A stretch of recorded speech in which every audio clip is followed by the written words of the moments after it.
Do you struggle with driving anxiety? If so, a therapist's top tips could be just what you need to help combat the issue and ensure safer journeys in the future.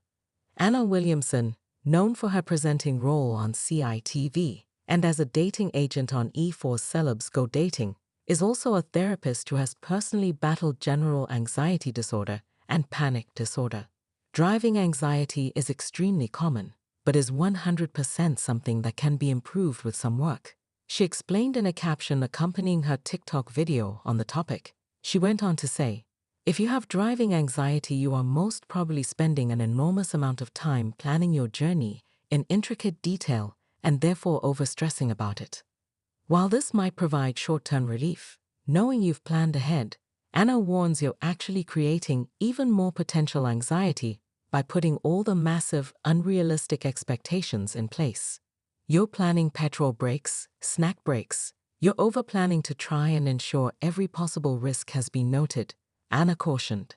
And instead of a journey being straightforward, it becomes massively overcomplicated, laden with to-dos, laden with things that may or may not happen, and the whole experience just becomes really, really stressful. Take baby steps. This is really important, Anna shared. We need to decrease the amount of intricate planning we need to do before we set off. She recommends, the key is baby steps. Have a think about a manageable journey that you can do that requires minimal planning and is very familiar to you, such as the school run or going to the local supermarket.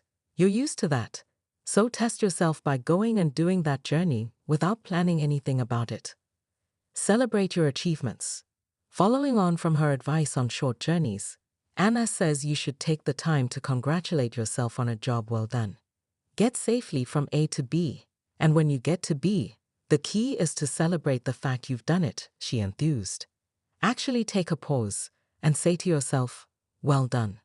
Take a deep breath and congratulate yourself for having done that journey without having to do all that pre-planning. Build on those achievements.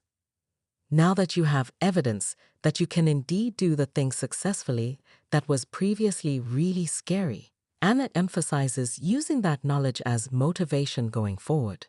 We can now try that next journey, she closed. Go that little bit further.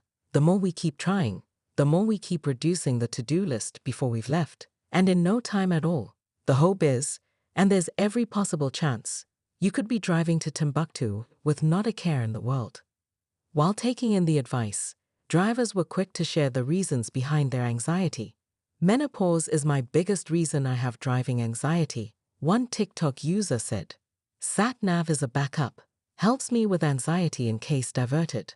Long distance is my biggest fear, and not knowing where I'm going. Another revealed, my fear is motorways when cars do not move over, and I feel pressured adjusting my speed to slot in nicely. Oh, and thin country lanes at 60. A third added, my driving anxiety is at night because of the bright LED lights on new cars. So bright I'm worried I will crash one day. Taking in Anna's advice, however, a fourth hailed, I get this. I drove a 2-hour motorway trip last week to see my daughter. Was planning every eventuality in my head for a week before I went. It was fine, even enjoyable. I congratulated myself too.